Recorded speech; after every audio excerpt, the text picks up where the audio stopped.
Hi, I'm Rochelle, and you're listening to BoxBox F1 Pod. Today, we're previewing the French Grand Prix, but before we get knee-deep in prep, it's time for the digital warm-up.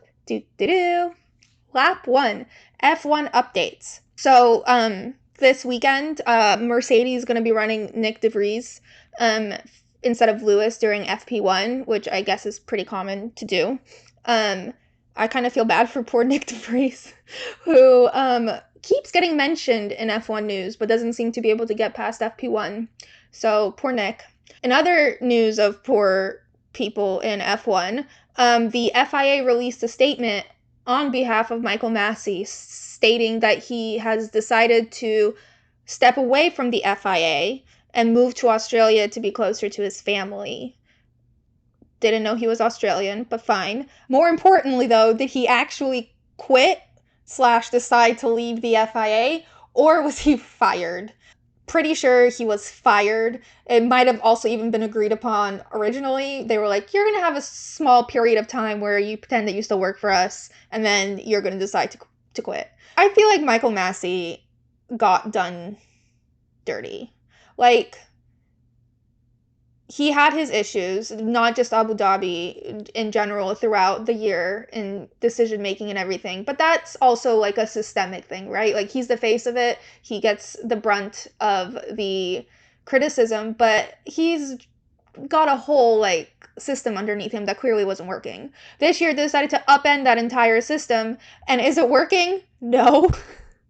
So, Michael Masi doesn't seem to be the bad guy here.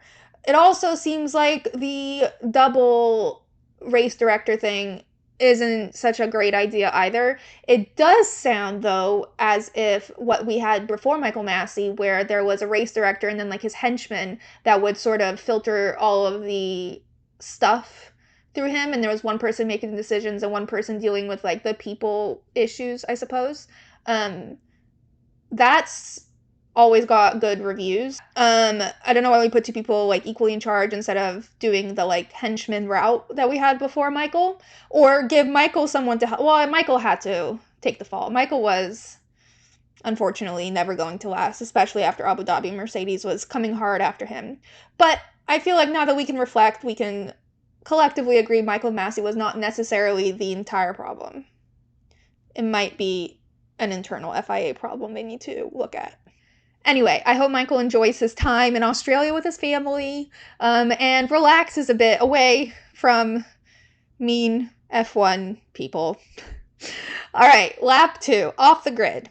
Okay, so this is kind of minor, but I feel like it really deserves a shout out because honestly, I feel like anything to do with Mick Schumacher deserves a shout out. But my entire feed, I swear to God, has been covered with Mick and dogs. I believe last week I talked about Mick and Roscoe and how someone commented that, like, oh, both of our dads are 7-time world champions. It was very cute. But oh, both of our dads are 7-time world champions, and it was very cute. But that's not where Mick and dog content ends. I swear there's just, like, an endless stream of dog content with Mick, and it's great. It's wholesome. I love everything that has Mick in it. He can do no wrong. Just everything just makes your heart melt. And do, like, you know that emoji with, like, the teary eyes? That's just the permanent reaction to anything Mick does. Just like, oh, you're so cute. And he is very cute.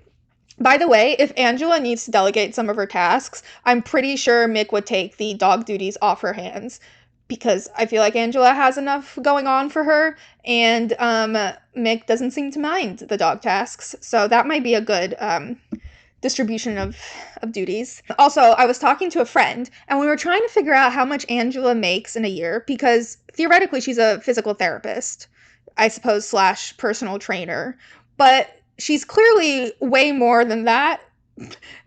She's with him all the time. She's like his entourage, she's his pack mule, she's his trainer, she's his buddy. Like, she's his stylist. I don't know if she obviously isn't his stylist, but she certainly carries the clothes in on the hanger. So I feel like her resume is not one of of a typical physical therapist, but I really hope that means her salary matches that. I'm sure she gets paid a lot. Like, I hope it's like in the millions because she for sure deserves it. Angela is a freak of nature in the best way possible. I don't know how she does all of that. On to other social media stuff. This was pretty soon after the last Grand Prix, but Carlos and Charles did a bit of back and forth banter. They were clearly doing behind the scenes shooting. And Charles first posted a story of Carlos in his full racing suit getup, but on his feet were what looked like Gucci loafers. Some kind of loafers. I'm pretty sure they were Gucci. The caption was, "Ooh, Carlos has new racing boots." I guess in retaliation, it feels like retaliation because it's in the same vein. Carlos posted a picture of Charles on his story, getting done up. He's wearing like, you know, those capes that you get when you go to the hair salon, but it's leopard, and a makeup artist with his full makeup kit is working on Charles's eyebrows. And Carlos captioned it, "Your Austrian GP winner, ladies and gentlemen." Okay, so love the inside look at the behind the scenes content because they film so much stuff. Like, they're always filming, and so it's fun to see what goes into that. And apparently there's a very lengthy process for Charles's eyebrows because this man, his makeup kit is just brushes. It's like 100 different kinds of brushes. I don't see any actual makeup in the photo.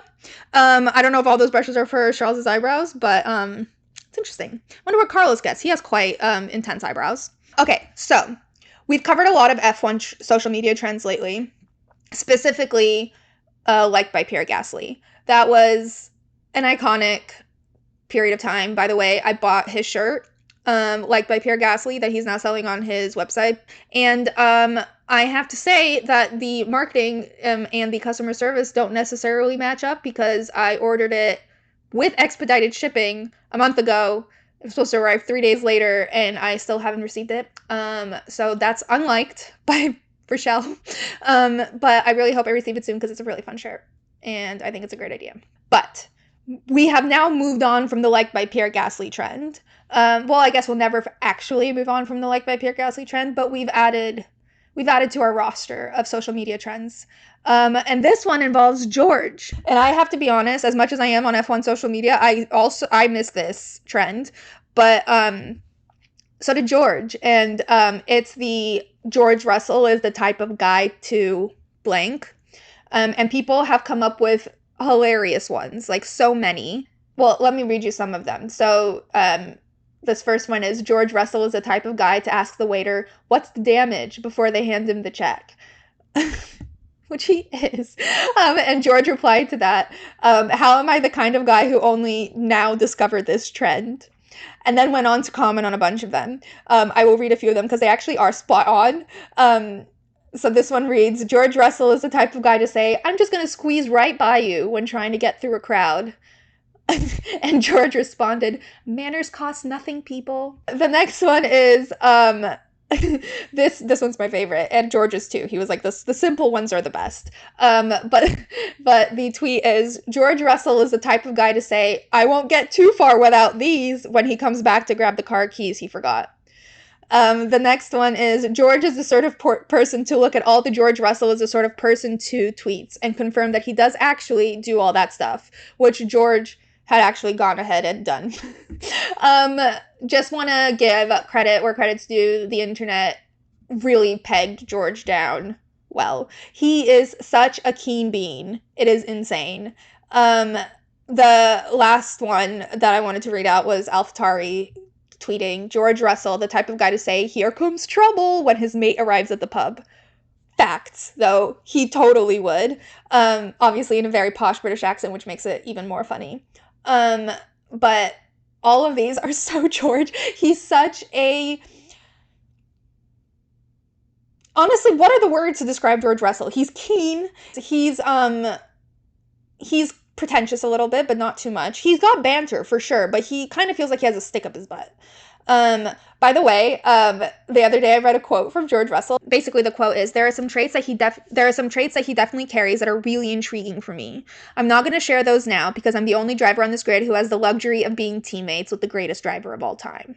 Which, George, like, chill out. You're already on the team. You're already his teammate. Lewis likes you. You're not yet Valtteri. The sucking up is unnecessary. Honestly, the reason why Lewis is probably driving so poorly this year is because George is stuck so far up his butt.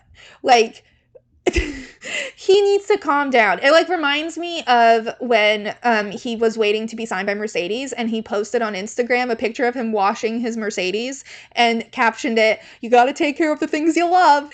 Toto's not going through your Instagram, George, trying to see how committed you are to the brand and to the company. Like, relax. But that's another. He's loyal, but like he takes it to a level that's weird. George Russell is a conundrum to me. He's loved by many. He's disliked by many. I don't dislike him. I think George Russell is a really good driver. He's got a great future ahead of him. He wears too many white pants. He's got good banter. And he's just a little too keen. Honestly, I think that's the only word I can really... He's a little too keen, but tries to play it off. Like, he doesn't come off keen. Or no, he thinks he doesn't come off keen when in actuality, he does. He thinks he's playing it cool. He's not playing it cool. And that's kind of like what all those tweets sort of sum up. George Russell is just George. I need to come. If you have good words to describe George Russell, please send them my way. And if you have good George Russell is the kind of guy to blah blah blah ideas, also send them my way. I would love to hear them because I'm really struggling to come up with the words right now, and I usually have so many words to describe George Russell. The next item I wanted to talk about was, I don't know if you guys remember, but a couple weeks ago during Silverstone, me and Dias revisited, well, I guess it was his first time, the song that Lewis Hamilton recorded with Christina Aguilera under the pseudonym, stage name, XNDA. And we were trying, and it was a raunchy song, auto-tuned AF, sort of old school R&B, or an attempt at old school R&B during his verse. And one of the debates me and Dias had, well, actually, there was no debate as to what the song was, but there was a bit of a debate as to how to pronounce his name. We didn't know if it was XNDA, we didn't know if it was Xanda, we didn't know how to, Honda, whatever. We didn't know how to pronounce. Maybe it's Honda. Anyway, we didn't know how to pronounce it. But randomly, out of the blue, this song is 3 years old, by the way. So anyway, Mercedes posted, you know the trend on TikTok where it's like, what are you listening to? People get stopped on the street and get asked like what they're listening to. George was coming out of the Mercedes paddock and he got stopped and was, and then he was asked, hey George, what are you listening to? And George takes out his AirPod and goes, Pipe by Christina Aguilera featuring XNDA, and then pops the headphone back in and walks off. And this is where I like George, because that is such great banter. It's such subtle, great, out of the blue, like a dig, but a fun dig, right? Like, I don't think Lewis, I don't know, I haven't seen if Lewis responded to it, but I was pleasantly surprised. It was a great, it was great. And it also reminded me, because I think I forget a lot of the time, there was, that George is funny, and George, like, takes the mickey out of his friends, and it does it well. And it reminded me of that rookie video with Lando and Alex, and George when they're in their first year together, and it was like a battle of the rookies. Alex did a rap / spoken word. He thought it was a rap. It was a spoken word. Lando did a video. George did a PowerPoint presentation, and that's where like the joke came from. The facts. This was back like in his first year of Williams when he's like, I finished in the same position I started the most. Facts. Which is obviously last. But yeah, anyway, so this was a very pleasant reminder that when George isn't being keen, he's being very sassy, and I like sassy George. Speaking of sass, George posted, sorry, this is a very George heavy off the grid lap, but he posted a photo the other day of him playing cricket, I think. Or croquet. Might have been croquet. I think it's croquet. Whatever the Queen of Hearts plays in Alice in Wonderland, that's what he's playing. So he's holding the bat or peg, whatever you hit the ball with in croquet, over his shoulder. He's wearing like a light blue striped swim trunks and a pastel pink striped button up that's unbuttoned. Button down, and you can see his whole chest, and he's just like looking off into the distance, Keen George. Good shot, but it's Keen. And he captioned it, "When in Rome, ... or England." Really good. And then Alex Albin commented, "There's shirtless, and then there's wearing a shirt shirtless. I don't know if I'm impressed or disappointed." And Alex basically never misses an opportunity to make fun of George being shirtless, and he used to post a lot of shirtless content on Instagram. Perhaps this was his maybe I'll do a bit of both. And Alex was right in there, ready to comment, ready to make fun, and honestly, he deserves it. Okay, so smoothly transitioning into Alex content, Alex adjacent content. This is all Alex adjacent content. Alex's girlfriend, Lily, for those who have not seen, is stunning. I think she is the most stunning wag there is. She's a professional golfer. She's cool AF. She's stunning AF. She's career-oriented AF. And now she's also TikTok forward AF. So she has a TikTok where she posts a lot of great Alex content. One of the things she posted was a video montage of all the flowers that Alex has sent her, and captioned in his taste in flowers, though. And it's like she told him basically at the beginning of the video, she said, "My biggest flex is that on our first date, I told my boyfriend that I didn't like boxed red roses," and proceeded to show all the bouquets he sent her, none of which were boxed or red. They were all beautiful bouquets. He does a good bouquet. And the card says level 1000 fuckboy flowers, level spelled LVL, boy spelled BOI. Which honestly is a great card. Don't know what he did to warrant fuckboy status, but loved it. Loved to see Alex outside the track. He's so relaxed with her. They're such a fun couple. They're such a beautiful couple. And I just really love Lily. I think she's great content, great vibes, great outfits, great everything. And it reminded me that I haven't done a wag episode in a long time, and there's some new wags on the scene. A lot of cool wags on the scene. We're not just models anymore, guys. So if y'all want a wags rundown, I am here for it. Although technically, isn't Alex a wag? She's a professional golfer, which would make him a wag or a boyfriends and husbands. So, Alex sends great flowers. Lily makes great content. That concludes that lap that should have actually not been named off the grid. It should have just been named George Russell. All right, lap 3, Keanu Reeves, who, by the way, I think gets 100% rave reviews from everyone who's ever met him. There was a photo circulating of him at the airport post Silverstone with fans who were just gushing over how nice he is. But speaking of Silverstone, this is where I was going. Speaking of Silverstone, Keanu Reeves was in attendance, and I was under the impression that was like his introduction to F1. Despite the fact, not his introduction to speed, because apparently he has like a giant collection of motorcycles. He's obviously always on one. He has a movie called Speed. Dude loves speed. The verb, not the drug. Anyway, Keanu Reeves is producing an F1 docuseries for Disney Plus, which it's about old school F1. It's not about the current drivers and everything, but he's already recording it, and that's actually what I believe he was doing at Silverstone, is that he was getting some interviews, which I think is awesome, and I can't wait to see it because he seems like he would be super excited. Lap 4, France content.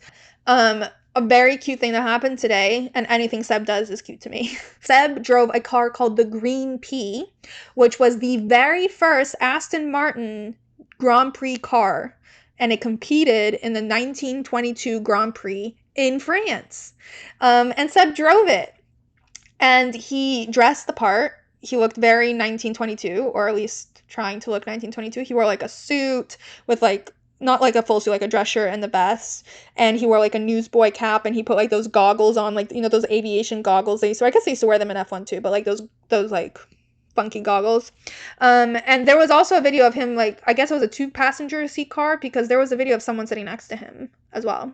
And he drove that around to commemorate 100 years in F1. Sorry, not F1, in Grand Prix, because F1 didn't get established until the 50s.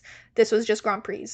And France was like the home of GPs. So that was really cool. Speaking of Seb, though, in the press conferences, he was asked about his future in F1. And his response was to race this weekend. Very Seb response. But he followed up with, and I plan on continuing on in F1. He's currently in conversations with Aston Martin. Sounds like he's still planning to stay with the team. By the way, I have a bone to pick with fan accounts on social media who create fake news announcements. Like, I saw one about Seb joining McLaren as if they were going to replace Daniel Ricciardo with Seb. Daniel's younger than Seb, not by much. Seb is only 35. He just turned 35. He has an old soul. He seems old. But he's 2 years younger than Lewis. They certainly don't behave like Lewis is older and Seb is younger, but that's the way it is. So he's expected to continue in F1. He's expecting to stay with Aston Martin. But nothing is confirmed as of yet, which probably just means money. Will Lawrence dish out the cash necessary to keep Seb? Let's hope so. I wonder if Seb would put like environmental initiatives into his contract. Like, we have to do this and this and this. Or like, you need to donate to here and here and here. Because Lawrence is an influential figure. And by that I mean he has a lot of money. Seb could do a lot with that. Just wondering how far subtle Seb goes. Alright. This actually is non-content. But I was expecting at least something from Esteban and Pierre, and I don't know if I missed it, but there's not much happening with them in prep for the French Grand Prix. I was expecting some sort of video. I was expecting some fun, like, ooh, we're in France. Maybe like Pierre and Yuki on an adventure. Esteban being Esteban. Something. Nope, I saw zero French content from the only French drivers other than being like, I'm at home, ooh la la.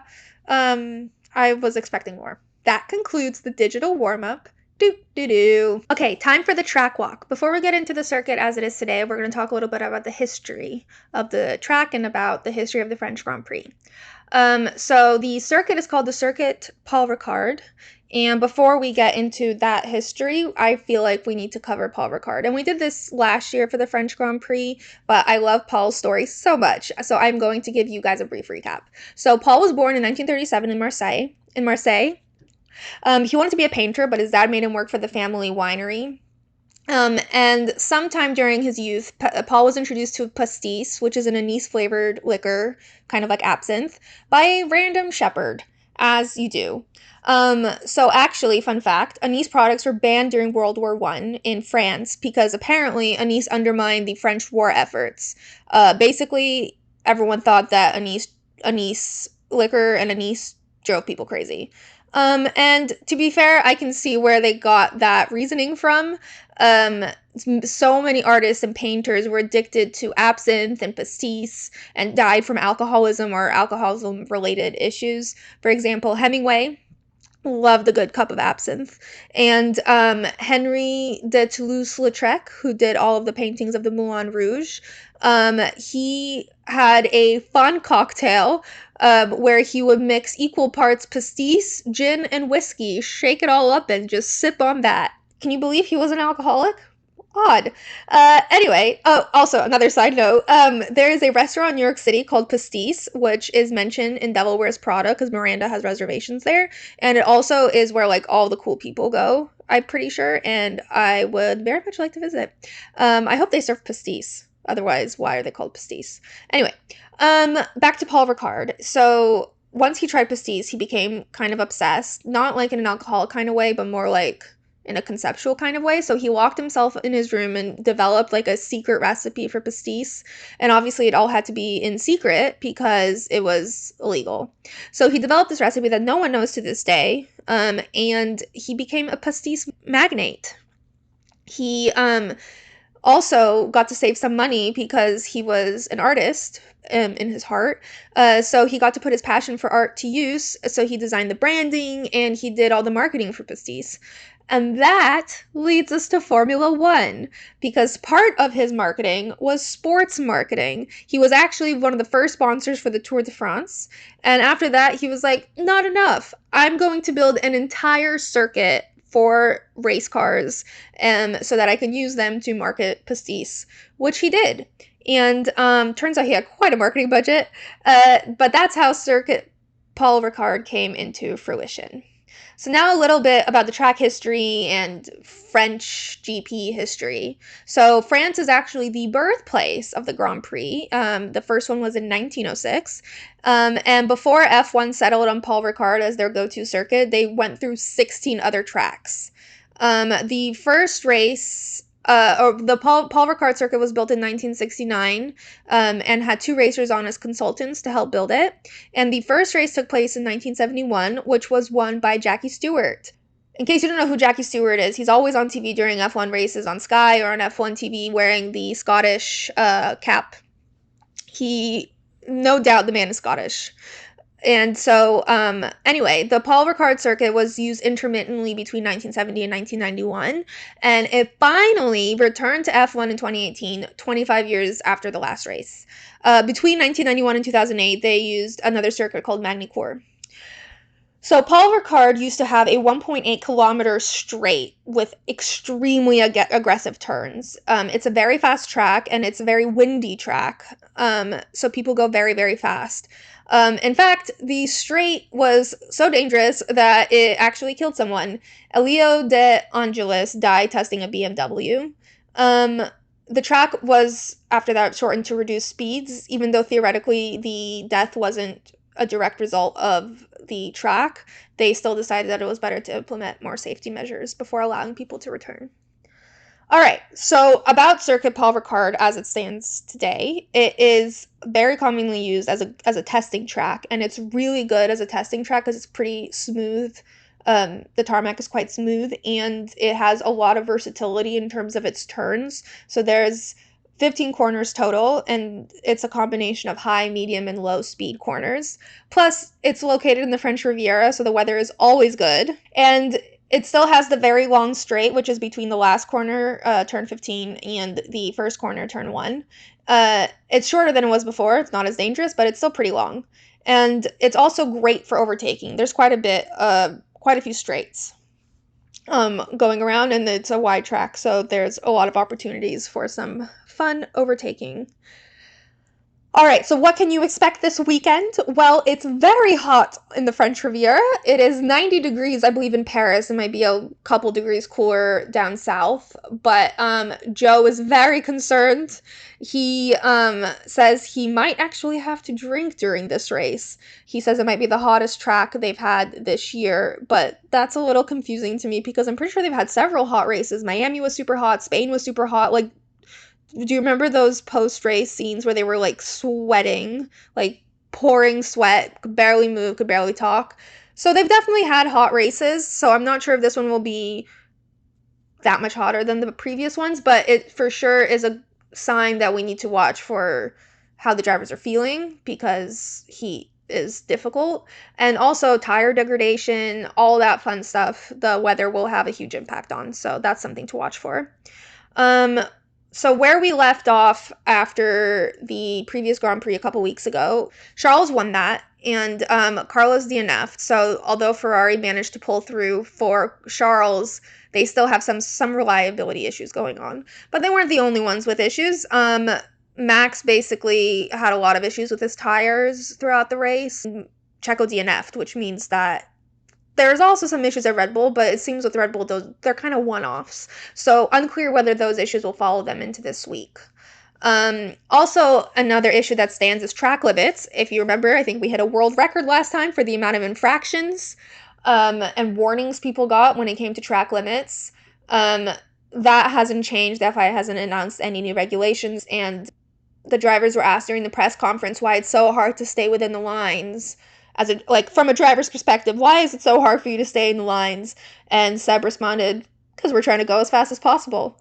Fair enough. Dumb question. The upgrades on the car mean the tires are thicker, they're a little bigger, you can't necessarily see over the side. There's a hard and fast rule when it comes to track limits. It's not like here is one thing, here is another, which might be easier to enforce, but it's not necessarily easy to follow or fair for the drivers. So that's still an issue. We'll have to see whether it will be as bad as it was a couple weeks ago. As for my predictions, I think Red Bull will dominate this race. I don't think their issues from last week will carry over. I think Ferrari will somehow mess things up. For France, the south of France is quite close to Monaco, and I know we've semi-retired the Monegasque curse theory, but I don't believe it's completely inactive. It might be a bit dormant, and I think being so close to Monaco, there might be an issue. At least to the point where he's not going to finish first. And this isn't so much a prediction as a wish, but I really hope there is some justice for the French drivers. I hope Pierre and Esteban do well, which, to be fair, Esteban has been doing pretty well in general. Fernando's a beast. Apparently, Lewis said that Fernando is the mightiest on the track as in terms of competition these days, which is a bold claim. Bold claim, considering Fernando is pretty consistently midfield, although I guess Lewis is as well, so he probably interacts with Fernando a lot more than he used to. But interesting stuff. And I think we can agree, Fernando has been mentioned over and over and over again every single race. He's quite a force to be reckoned with, whether it's because he's leading a train or because he's overtaking like a madman. Fernando's always doing some cool shit on the track, so I can second Lewis, at least as an interesting contender. Maybe not his biggest competition or the biggest competition on track, but he's certainly an interesting person to watch always. All right, that's it for the prep. The box pit stop is back open. I am now more functional than I was and able to cook. On my menu is an apricot tart, mostly because I got a bunch of free apricots, and so now I have a lot of apricots lying around. So I will be making an apricot tart, and I will also be drinking a French 75, which is champagne and gin, some simple syrup, and a lemon twist, which sounds like a fun time. I've never actually had it, so I'll be making that. Please send me your pictures of this food and this drink or whatever else you decide to make, even if it's just a croissant or even if it's just a French fry. I'd love to see what you're eating during this weekend. That's it for now. I will see you guys this weekend for the French Grand Prix. Box.